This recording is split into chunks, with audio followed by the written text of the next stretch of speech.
Mga katanungan sasagutin, mga alalahanin lilinawin. Ito ang programang katuwang nyo sa usaping batas, serbisyo publiko at politika, maging sa kalusugan, pisikal man o espiritual. Ako po ang inyong kapatid, Cheryl Cosim. Sagot kita. At simula nga po ngayong araw ng Lunes, November 4, kami po ay napapakinggan nyo na ang True FM sa, ayan, kita nyo naman yung aking shirt sa 105.9. Dito po yan sa Mega Manila. 106.7 sa Davao, 101.9 sa Cebu, 101.5 sa Cagayan de Oro at 99.9 sa Ormoc at 104.7 sa Tacloban. At bukod po sa radyo, nasa Facebook, Instagram at YouTube din po tayo. I-search lamang po ang True Network PH at mag-follow, subscribe at i-like po ang aming social official accounts.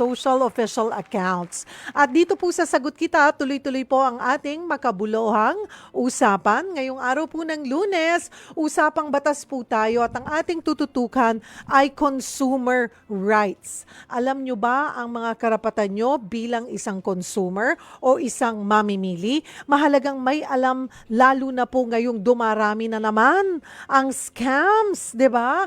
Kaliwat kanan na naman dahil 50 days na lamang po mga kapatid, Pasko na. 51, 50, 51. Ayan po, Pasko na mga kapatid. Kaya pag-usapan natin ang Consumer Protection Act of the Philippines at iba pang batas na nagpoprotekta nga po sa mga mamimili. Tumutok po kayo dahil sagot ko kayo sa usaping legal. At sana nga po ay nakasave na po sa inyong mga radyo, sa inyong mga dials po, yung 105.9 to the right, to the right, to the right. Ha? Bawal po ang mga liwa. Doon po tayo sa kanan. Ayan. Turn to the right hanggang ma-reach nyo po ang 105.9 mga kapatid. Ang ating question of the day na hindi, siyempre, mawawala, anong dapat gawin kapag nakabili ng depektibong produkto? Ganun lang kasimple.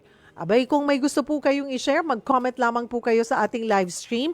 Kung gusto nyo pong sumagot sa ating question of the day, malay nyo, kayo po ang manalo ng 500 pesos. Ayan, siyempre pipiliin natin yung may malaman na komento. Sagutin lamang po ang ating question of the day at i-share po ang ating Facebook o YouTube live stream. Take note, dapat naka-public po ang pag-share ha.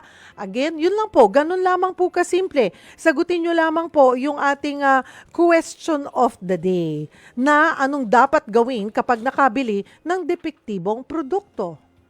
Malay nyo, kayo ang lucky winner natin for this day, for this Monday, mga kapatid, ng 500 pesos. At kung may gusto po kayong idulog, gusto pong ikonsulta, ayan, maaari po kayong tumawag sa ating tanungan hotlines sa 8689-3289. Again, that's 8689-3289 or sa 8689-3290. Again, that's 8689 3290, mga kapatid. Okay? Abay, simulan na po natin ang ating usapang batas ngayong araw ng Lunes, November 4. Live po dito sa studio, Attorney Rowena Weng Soriano, Associate Dean ng FEU Institute of Law. Good to see you again, Attorney Weng. Yes, Cheryl. So nice to see you and thank you ulit sa pagkakataon na ito na makasama kita. Oo, at syempre, ang mga kasama natin na nanonood, nakikinig sa Sagot Kita. Yes, oo. Tagal natin di nagkita. Totoo. Baka ilang taon din tayo. Oo. Nene pa tayo noon. Ngayon, dalaga na po kami ni Attorney Weng. Yes, reunion. Thank you, Cheryl. No, napakaganda nung topic ngayon, ha? Oo. Maraming makaka-relate. Totoo. Ako, isa na ako dyan sa biktima na yan na nag-order. Iba yung misrepresentation yun, no? Totoo. Iba yung nakita mo, tapos iba yung pinadala na produkto. I mean, same, yung sa akin is, pareho siya, ilaw talaga na for Christmas. Kaso, iba yung quality, tsaka iba yung itsura, iba yung makakainis. Iba kasi kapag pinresent online, di ba? Oo. Pag nakita mo yung picture, tapos syempre, na-attract ka to buy, di ba? Ito yung representation niya, yung specifications, Yes. pagdating sa'yo, di ba? Oo. Substandard. Ang mahirap nun, pag nabayaran mo na. Ayan na, oo. Tapos, wala namang address kung paano mo ibabalik. Mm-mm. Lalo na kasi may mga nagde-deliver na na hindi na nila pwedeng, parang wala naman pong return address yan eh. Mm-mm-mm. Kaya mas safe talaga yung mga platforms kagaya ng Lazada, Shopee, ano pa ba? Yung mga known and trusted oo, platforms na ayun. even if online ka, alam mo na meron kang redress, di ba? Kasi ako, ang nabiktima ako kasi sa Facebook ko nakita sa feed. Appear. Oo, 'di ba? Sabi niya, okay. Oo. Ang hindi pa ako sanay noon, nung hindi pa ako mulat masyado, hindi ako nagbabasa ng comments, ang dami na palang bad reviews, yung mga ganon. So, isa yun sa mga tip, dapat maganda yung reviews. Or, ako kahit minsan minsan sila rin gumagawa Totoo. ng good reviews eh. Yes. So, ang hirap eh. Hindi And mo alam speaking ngayon. of, Cheryl, hindi na rin ganun ka-reliable kung halimbawa tiningnan natin. Yun ang tendency natin, no, online siya, tapos may account sa IG, sa FB, tapos ang daming followers, Oo. tapos ang daming testimonials. Oo. So usually kapag ikaw, due diligence na for you yun. Di ba, nag-check naman Ay, ako, okay. millions ang followers, thousands, Oo. tapos puro 5 stars, Oo. tapos ang gaganda ng reviews. Hindi pa rin siya assurance, unfortunately, no? Totoo. Kasi tama ka doon. Minsan sila lang din yun. No? Tapos, hindi mo alam kung totoo ba yung mga accounts din na nakafollow Dummy sa kanila. accounts. Dummy accounts. Tapos, pati yung mga testimonials, puro mga fake din naman. So, hindi rin ganun ka-reliable. Minsan pa nga makikita mo pa, mas maganda pa yung makabasa ka ng at least meron man lang isang hindi maganda. Mm. Parang mas medyo legit pa yun. Pero hindi. Talagang pasong-paso na ako, attorney. Quota na. Oo, nakakota na ako. Nung una, sabi ko, baka this time, hindi na. Ayun na naman. This time naman siguro, I know better. Ay, nabiktima pa rin. So mga kapatid, ayaw natin na mabiktima. Pero ngayon nga, lalo na ito, Christmas season, nako, ayan na naman. Ayaw po din natin masayang, syempre, yung pinaghirapan nating pera, diba? Tapos mapupunta lang sa walang kakwenta-kwenta. Pero kailangan po, empowered tayo as consumers. Alam natin yung ating mga karapatan. Minsan, inaalam na lang natin yan o nalalaman na lang natin pag nabiktima na. Nabiktima na tayo. So today, mga kapatid, mas maganda po na informed kayo. Kaya tumutok po kayo sa amin ni Attorney Weng Soriano hanggang alas 5 po tayo ng hapon. Simulan natin, Attorney Weng, sa no return, no exchange policy. Ano ba ang sinasabi ng batas po dito? Bawal. Sa ilalim ng ating batas, yung ating Consumer Welfare Protection Act, okay? Wala tayong pinipermiso, no? Walang permiso, kumbaga, yung no return, no exchange policy, no? At kung bibisitahin ninyo kahit ang website ng DTI, at yun ay nakalagay doon, no? Ang 3 Rs, no, na rights ng isang consumer, ayan ay ang karapatan to return, karapatan for replacement, at karapatan for repair.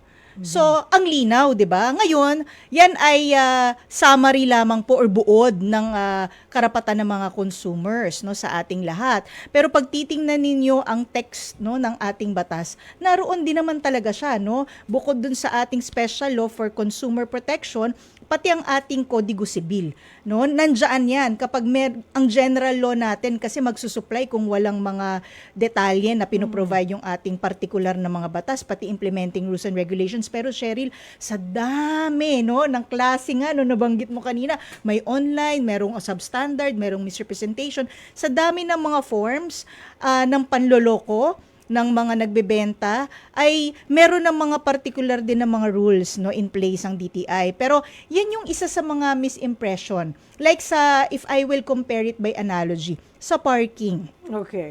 Makikita natin, no, sa mga parking, pay parking ang pinag-uusapan. Sinasabi, we will not be held liable for loss of valuables. Yes, Ganyan, oo. no?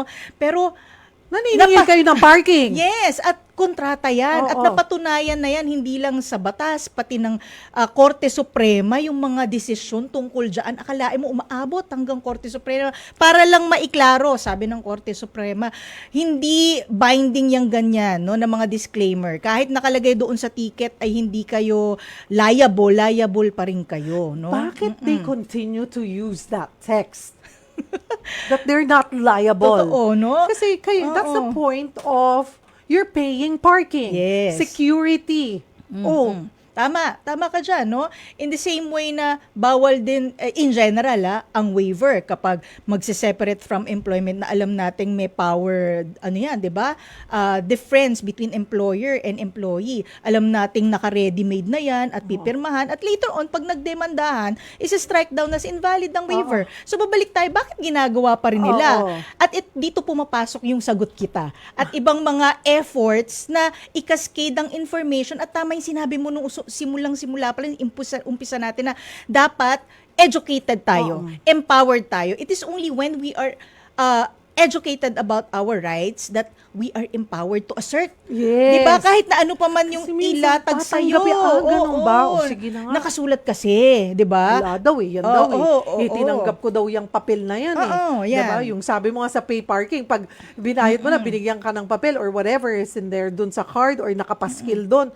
Wala, pumasok ako eh. Binasa ko naman. Oo Diba? nga. So, Pero tanggap pwede pa ka rin na pala lang ng ilaban. tanggap. Pero kung alam mo, kaya, diba? Yun Yes. knowledge. Okay. Pag alam mong ganyan, komportable ka na kung ano man. Siyempre, of course, with the exercise of diligence on your part also, not to leave valuables. Ganon din dito sa ating online shopping or kung ano mang binibili natin sa iba-ibang plataforma. You also, as a consumer, must exercise due diligence, no? Tama yung kanina sinabi na titingnan natin, although minsan hindi pa rin ho sapat, no? Yung iba, para manigurado, chinecheck kung may physical store, kung totoong legitimate, Kaya diba? dapat talagang So, eh. oo, ang pero- hirap. Wala. Ako yun, nagbayad ako ng 2.5. Tapos kalaman lamang ko, yung binadala sa akin, 350 lang sa raon. Yung iba nga gano'n, no? May Facebook account. Pag tinignan mo sa Lazada or Shopee, ang halaga pala, grabe naman Oo. talaga, times 100. Oo. Times 100, So, ayun, diba? kailangan din po talaga, hindi lang tayo click ng click. 'Di ba? So, yun. Sa no return, ano ba yun? So, we return, have no the exchange. right to return. Kailangan i-replace, repair. Pero, syempre din, hindi naman pwedeng, syempre may protection din po yung mga tindahan, 'di ba? Yes. Hindi naman porket hindi ko lang type ay ginamit mo na gusto mo pang i-return. Meron ding yung acceptable na rason Yes. kung kailan nila i-return, i-replace at i-repair. Yes, oo. Doon papasok yung mga warranties na sinasabi natin, Okay. ano? So pag pinag-usapan naman natin yung mga warranties, una, hindi po siya absolute, no? Ang pangalawa, obviously hindi po siya forever. Oo. So wala pong forever kahit sa mga online shopping platforms na binibili. So kapag halimbawa sinabi diyan meron kayong karapatan to return, to replace, to repair, papasok yung express warranty. Ano yung representation? Di ba po pag bumibili tayo may mga specifications dyan. Ganito siya, dimension, tapos ito yung use. Isang piraso lamang po at hindi siya pares. Di ba? Iba kasi, akala ko pair yung binili ko. Akala ko ganito ka liit yung pala. Ganito pala yung size. No? Titingnan din po natin. So may mga express representations na kapag ang dumating sa inyo ay talaga namang napakalaki ng discrepancy na it will already constitute, Cheryl, yung tinatawag nating deceptive selling under the Consumer Welfare Protection Act. Ay yan po ay violation na ng ating batas. Obviously, violation ng ating karapatan para doon sa express warranty. Merong mga tinatawag din ng mga implied warranties. Ito yung mga warranties na hindi na po kailangang expressly ilagay doon sa mga specifications or kahit doon sa pinirmahan ninyo nung bumili kayo.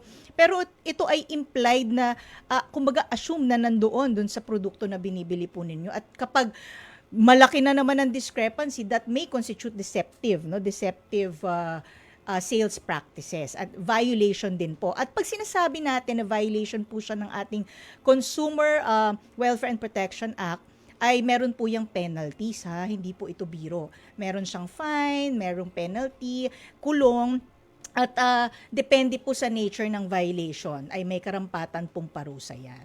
Ayan, mga kapatid. Usually, like sa mga store, sa mga shop, sa mga clothing store, or ano, makikita nyo sa mga malalaking department stores, makita mo within 30 days Yes, nakalagay. yes. Dapat binabasa din po natin. Yung warranty, kasi iba-iba rin eh. Minsan meron nakalagay 1 year, minsan 3 months Depende sa lang. produkto. Depende po dun sa produkto. Tapos siguro, Cheryl, bigyan diin lang natin na yung mga karapatan na ito ay syempre hindi siya applicable pag alam naman natin ang may kasalanan ay yung buyer. Oo. Halimbawa, telepono, no, cellphone. Alam mo naman, halimbawa, hindi mo siya binilahan ng yung ano to, yung shockproof na case, nabagsak mo, 'di ba?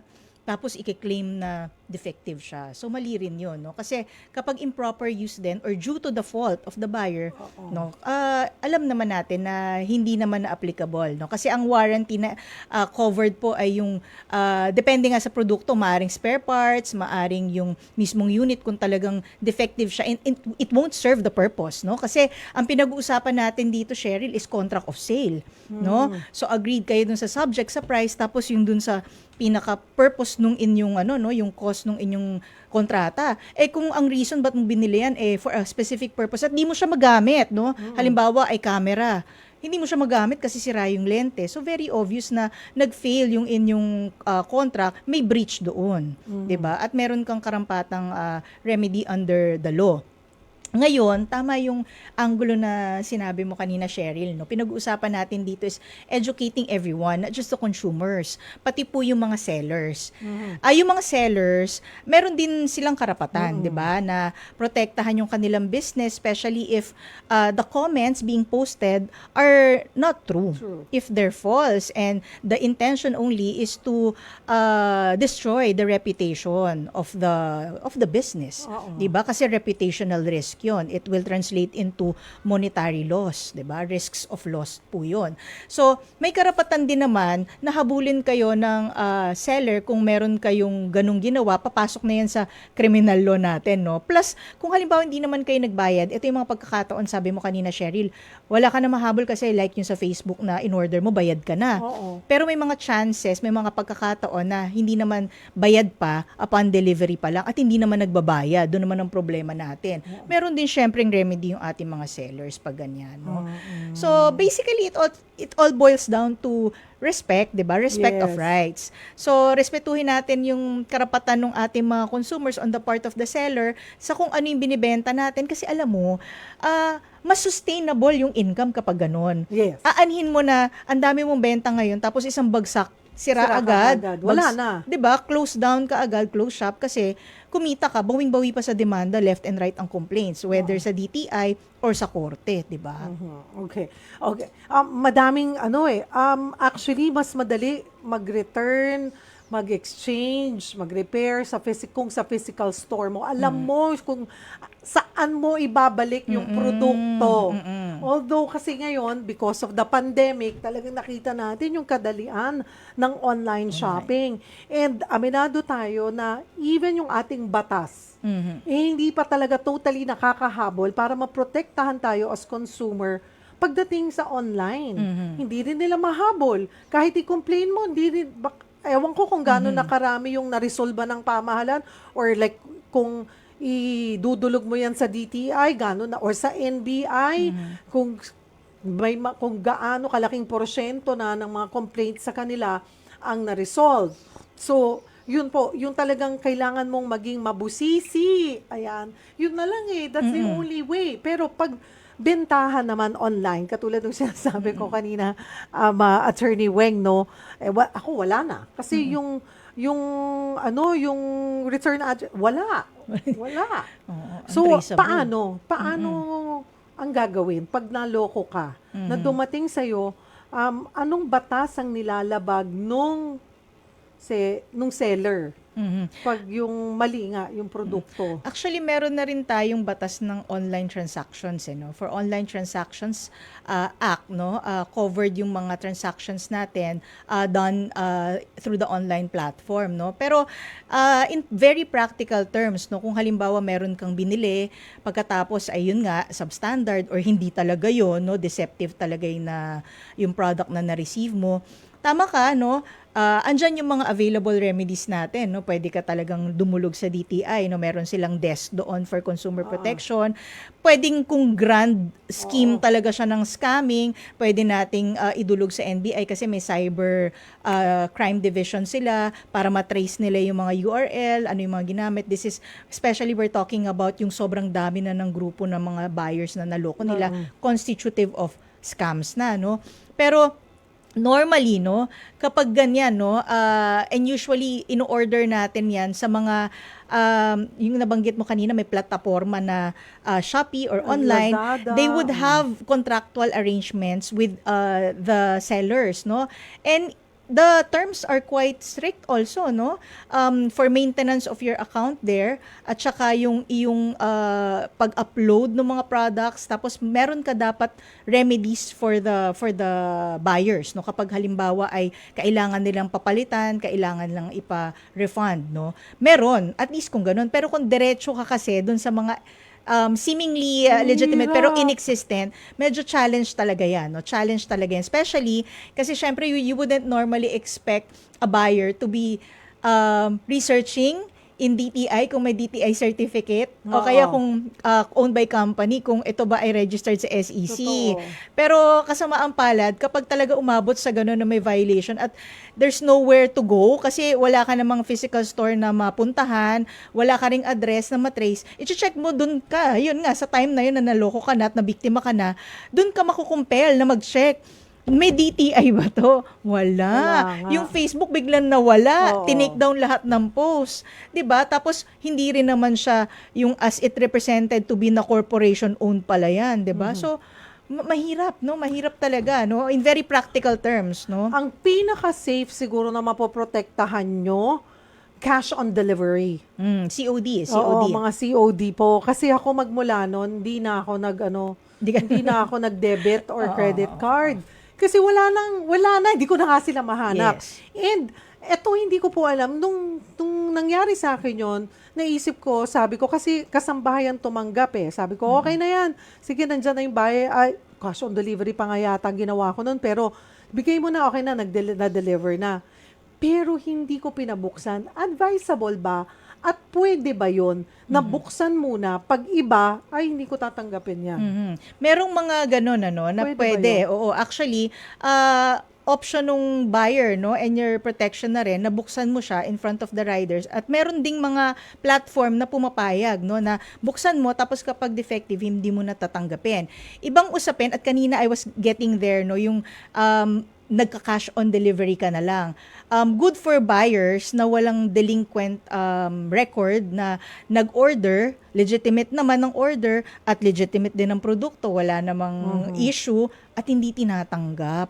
So may mga times na nabablock sila from ordering on COD basis. Lagi na lang ang required sa kanila is magbayad sila ng credit card or dun sa mga payment. Dapat laging option yung COD. Unless, meron kang history na gano'n, na Meron nag-order kasi ka, na- tapos di mo tinatanggap. Oo, Diba? hindi ka na lang Ganyan. tanggap Pero, ng iba tanggap. naman yung pagkakataon na in-order mo, hindi mo tinanggap kasi nga, merong defect. Defect. Or hindi ito yung in-order ko. Exactly yung in-order ko, di ba?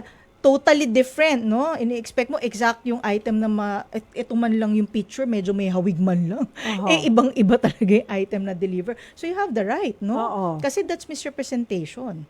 Ang hirap din, ano? Mahirap for the buyer and the sellers as well. Totoo. Kung paano po protektahan. Punta lang ko kayo sa mga tindahan sa physical store.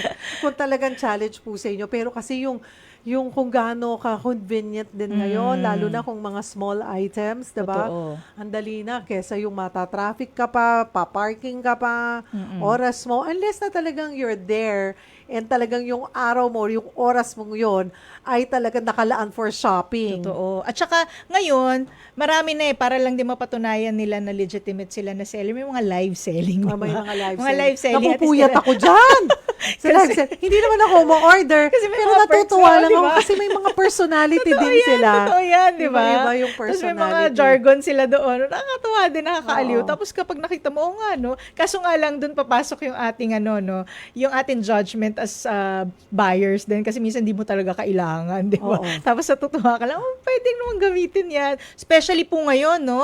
Mga nanonood at nakikinig sa atin, malapit na kasi ang Christmas. So, yun talagang alluring, no? Na mga True. offers, ganyan, if you buy wholesale o kung mga hindi naman kailangan, baka tempting masyado. Tapos syempre, discouraging na ang crowded kasi dahil nga puro mga sale sa mga department stores. Ayaw natin makisiksikan, uso na naman ang ubo, ang sipon. So, there is a little price to pay talaga, no? Kaya For make your convenience. list as early. Totoo. Actually, dapat noon pa tumagawa na kayo ng listahan nyo.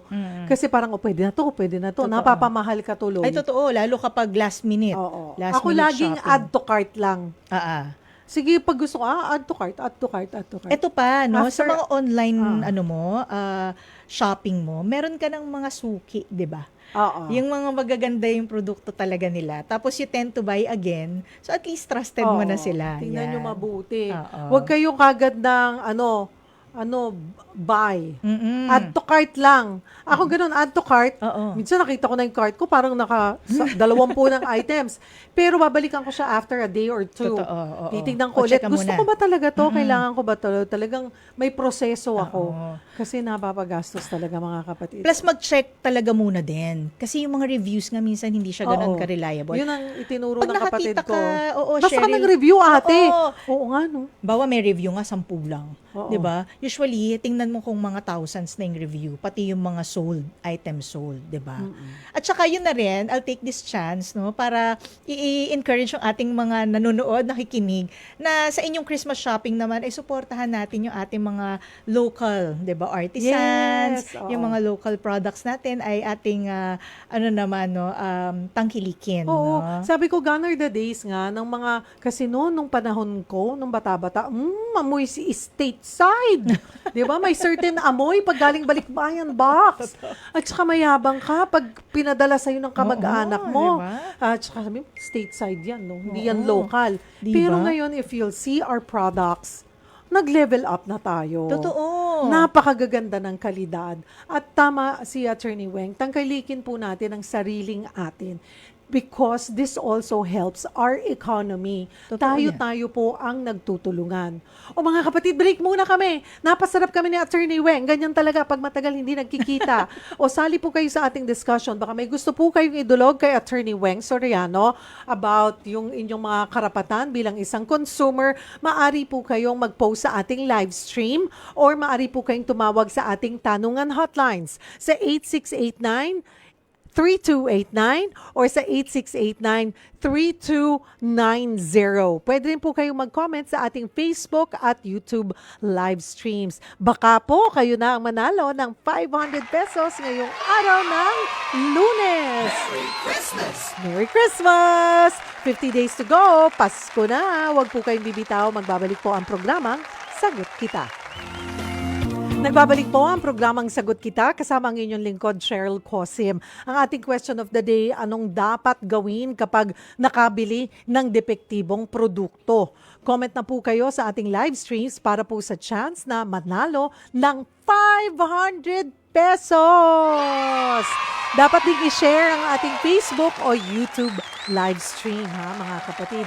Kasama pa rin natin, Attorney Rowena Weng Soriano, Associate Dean ng FEU Institute of Law. Okay, Attorney Weng, punta naman po tayo sa price tag. Nakasaad ba sa batas na kailangan nakadikit ito mismo sa produkto? Yes, oo. Tama ka dyan, no?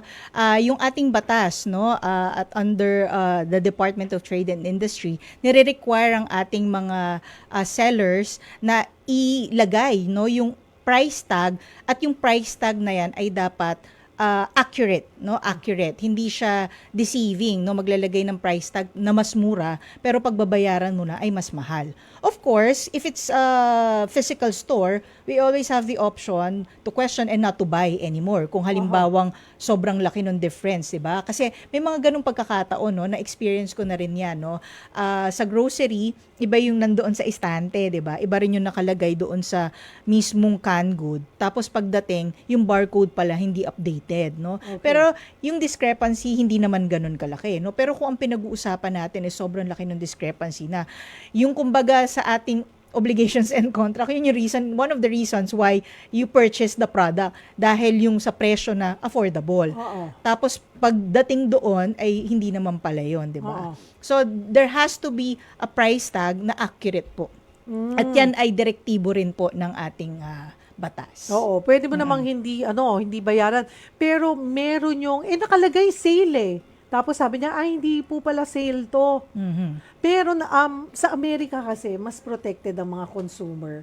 As in, pag nagkamali sila, ang iriring nila yung mas mababa. Mhm. Totoo. Kahit na talagang lugi na sila, yun ang nailagay nilang tag eh.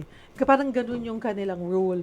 At saka kahit na walang tanong-tanong, pag nireturn mo. Mas madaling bumili Oo. actually, no, sa totoo Kaya lang. lang din, abroad, marami din oo. na talagang bumabagsak din yung mga business. So at least tayo sa atin binabalanse. So yun po mga kapatid, mahirap lang yung tag nga, yung sa minsan, and then when it's too good to be true, yung presyo online. Naku, minsan, ayan, may video pa yan ng outfit, di ba? Wow, ang mura. Parang isang set na kunwari ng suta, kunwari 1.5. Ito ang ganda-ganda ng video. Pupunta ka ngayon sa shop, tapos nakalagay doon, titignan mo yung picture, iba doon sa kinopya lang. Totoo. Kinopya lang yung itsura ng outfit, pero pag sinuri mo yung photo nila, iba yung quality. Yung tela iba, Oo. yung mga botones Kaya iba. mura.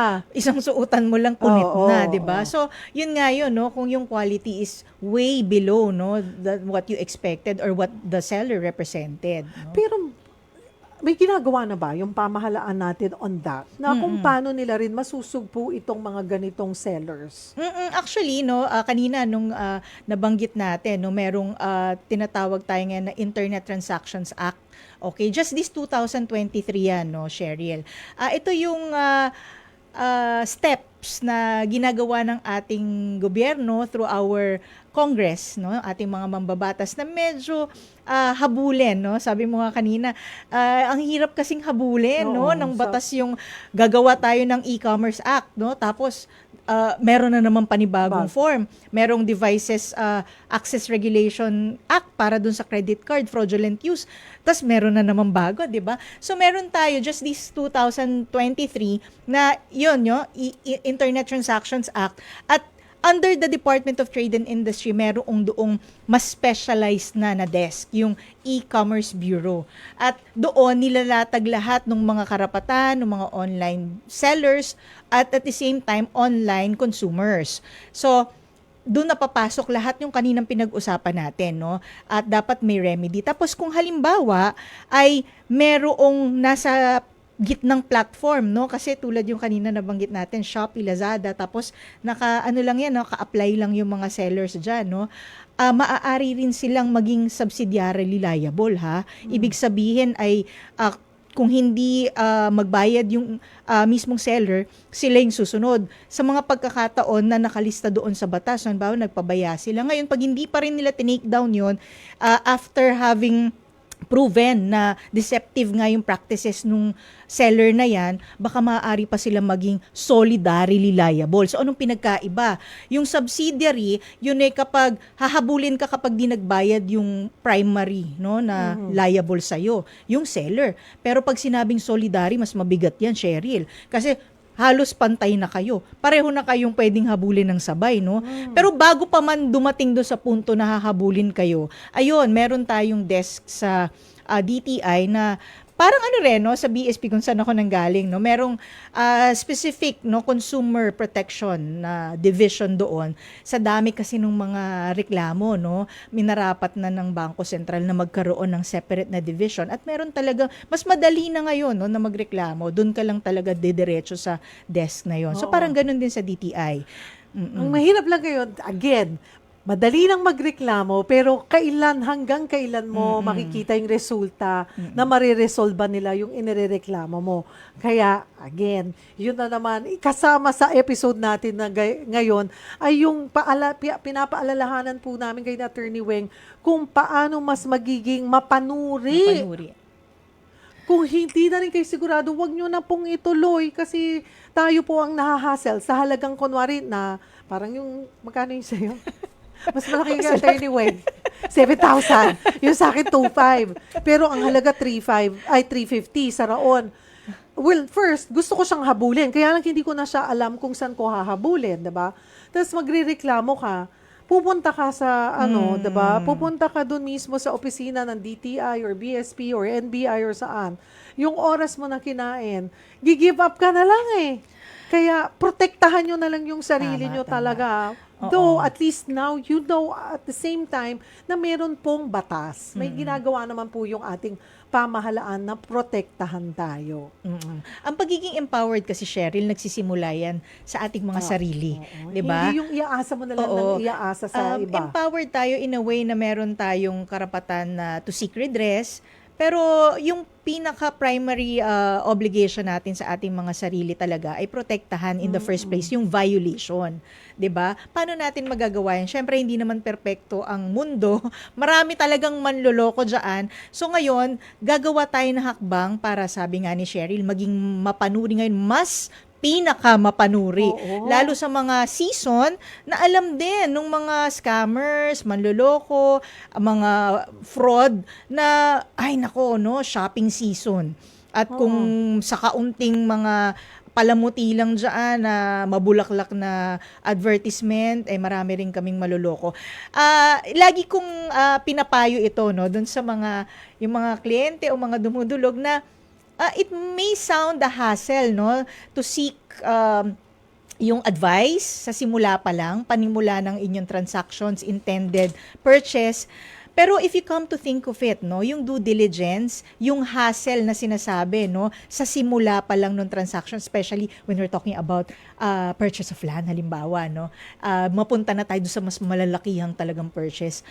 Yung hassle na yan, actually, kakaunti kumpara yung hassle naglabas ka ng pera at naloko ka na, at mas hassle pa yan kasi nga you will seek redress at sa paghabol mo, 'di ba? Pag-assert mo ng iyong karapatan, syempre gagastos ka yung oras mo, yung stress ang hindi mo talaga mapalitan yan, irreversible. Kasi in the meantime, ikaw ay namumroblema, concerned ka, worried ka, tapos natulog na yung pera mo, 'di ba?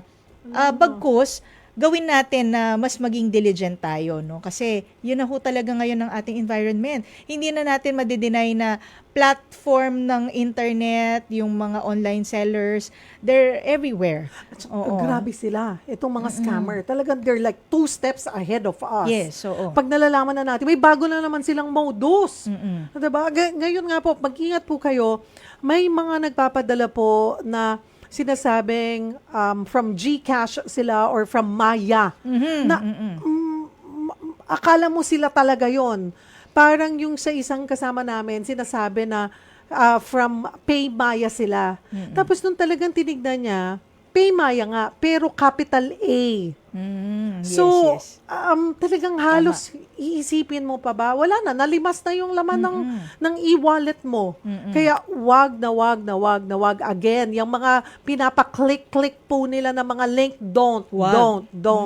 Oo. Minsan tatawag sila din talaga. They know your details. So, akala mo, oo nga, galing to sa bangko ko kasi wala pa akong binibigay na detalye. Alam niya na lahat. Wag din po. Ako nangyari na sa akin yan. What I did, sige, I'll call po my branch. Totoo yan. Wala nang silang nasabi. Marami mga tumatawag, bukod doon sa marami nagte-text na talagang nakakainis, nakakairita, no? Ubos yung oras mo kakadelete, no?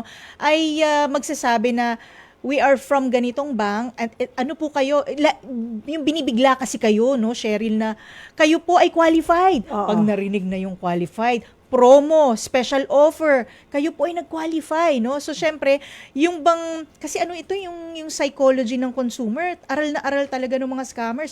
Alam nila, ma-excite sila dyan at mawawala yung reason. Sige, anong mga kailangan, di ba? Oo. Pag ganun, always protect your data. Especially in an online environment na napakadali na pong mag-identity theft, no? At yung phishing, no? As early as mga siguro 2 decades back, no? Nung ako yung nagtrabaho sa isang private bank, ay binalaan na kami, no? Tungkol doon sa mga URL na yung kanina sabi mo, Oo, Paymaya, oo. lang. Oo. Yun, alam mo, ano lang, Capital lang, kinapital lang yung isang letter. .net, .com, yung difference na hindi mo na minsan papansinin kasi nasa dulo na siya, 'di ba? Yun lang ang difference, Cheryl. diba? 'Di ba? Pero parehong-pareho lahat. Yung logo, tapos yung website, lahat. Pati yung mga drop-down, parehong-pareho. So pag doon mo nilog-in, isipin mo pag doon mo nilagay yung credentials mo Wala na. ng online bank account Nasa mo. kanila Wala na na, po 'di ba? Nakuha na nila lahat. Na-duplicate na, no? So Ayan. yun. Maging mapanuri. Puntahan natin ang ating caller, Attorney Yes Weng. po. Kasama natin mula sa Batangas, si Eric Africa. Hi, Eric! Hello. Hello, Ma'am Cheryl. Hi, magandang hapon. Anong may paglilingkod ni Magandang hapon, Attorney Ma'am Weng? Cheryl. Opo. Ma'am Cheryl, dalawang bagay lang po. Opo. Yung una, about Data Privacy Act. Aha. Napapansin niyo po ba, Ma'am Cheryl, ngayon, kapag let's say, naglaan sa Lazada ka or Shopee, ina-add to cart mo pala, o kaya paulit-ulit may hinahanap ka, bigla na mag-a-appear to sa Facebook mo. Kasi, Parang nakakainis, di ba? Parang namomonitor ka talaga nila. Oo, Anong hinahanap mo? Oo, alam nila. Alam mo, Eric, kasi yung talagang, yung nag-uusap nga lang kayo napapakinggan na tayo ng cellphone. May time, alam mo, napansin ko rin yan, nagkakwentuhan kami ni Julius, babaw ng about halo-halo. Ano man best halo-halo? Ganyan. Hindi kami nag-search. The following day, meron na akong mga halo-halo sa feed ko. Suggested. Oo. Talaga daw po na, talagang napapakinggan nila tayo at na-check nila or natitrace nila yung ating behavior ng pagsa-search. Oo, totoo yan. Oh, how do we protect ourselves on that? May pumoprotekta ba sa atin ng ganyan, Attorney Weng? Oo, kasi may mga tinatawag nila mga Algorithm. Yes, algorithm na yung the mere act of yung logging in, tapos kung ano yung liking, yung putting comments, posting, reposting, yun palang na-detect na Parang merong pag-aaral and it's a separate, no? It's a separate science, no? Pinag-aaralan yung psychology nung mga users. Tapos kung ano yung kanilang mga inclinations, ano yung kanilang mga interests. Tapos yun ang lalabas sa feed mo. So kung mapapansin mo, Eric, kung ano yung mga previous likes mo, 'di ba? Yun din ang lumalabas. At yung ina-add to cart mo nga. Totoo, suggestive, no? Kumbaga suggestive selling, kapag physical yung iyong transaction, meron kang physical store, 'di ba? Tapos bawa mag-order. Baka po gusto niyo ng ganito to match with that, ganon. So, ganon din 'yun no? Yung psychology natin, it seems na talagang inaaral talaga siya nung ating mga social media na accounts, no? Attorney, binibenta po nila to sa mga, tama po ba ako, sa mga kumpanya rin itong data na to?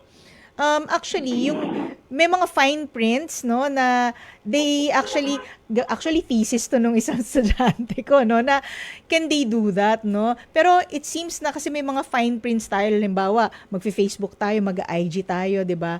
Titingnan natin maigi, but more often than not we don't read them, 'di ba? Na kapag pinost mo, well, agree na lang tayo ng I agree to the new check. terms, 'di ba? Bawa nag-update ng terms, agree tayo. Pero if you see the fine prints, no, parang lalabas na wala pang we're allowing them to access kasi in general, no, pag pinag-usapan natin kasi yung internet environment, no, whatever you post becomes public already, no? Hindi mo na siya makontrol, no? In the same way, pati yung it's intangible, no? Hindi natin makita, invisible ito, Eric, no? Pero Yes. nakikita nila yan, no? Ano yung trend niya, no? Anong trend? Sinasuggest lang naman nila. But at the end of the day, it's still up to us, no?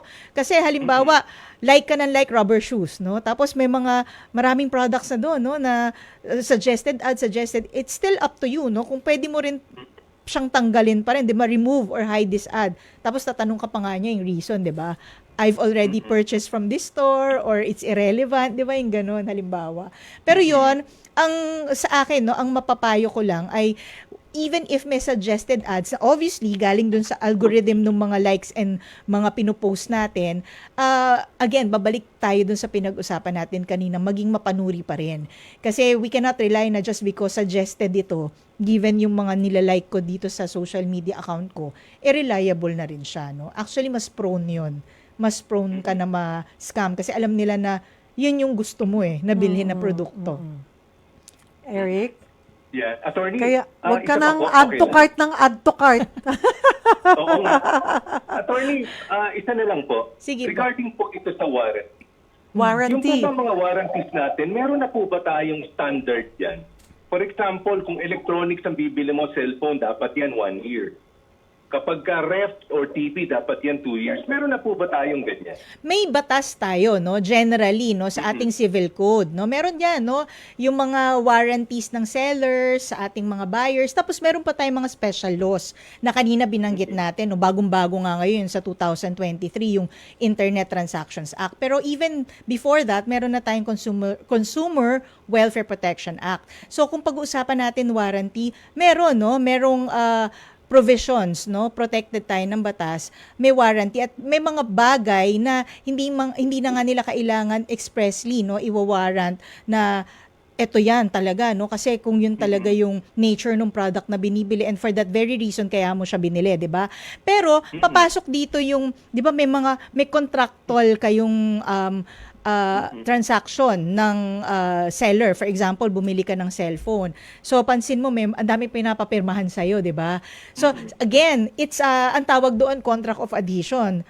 Take it or leave it. Kasi, more often than not, di rin naman natin binabasa, di ba? Pirma po kayo matapos mo ng bayaran. Ito po yung warranty, pirma. Ito po yung sales invoice, pirma. So, lahat yan pirma. Tapos, sasabihin sa'yo, ito pong warranty cover niyan 1 year lang, tapos repair lang po or spare parts lang po, hindi po yung unit, O kaya ganyan. dagdag ka ng 1,000, extend Yes, natin ng 1 year. yes, or meron kang merong insurance, 'di ba? Na para papasok yung palit talaga replacement ng unit if ever na talagang yung unit yung Kasi attorney, defective. napapansin ko, kapag ang warranty mo, let's say 365 days, para ika-366, dun siya nasisira.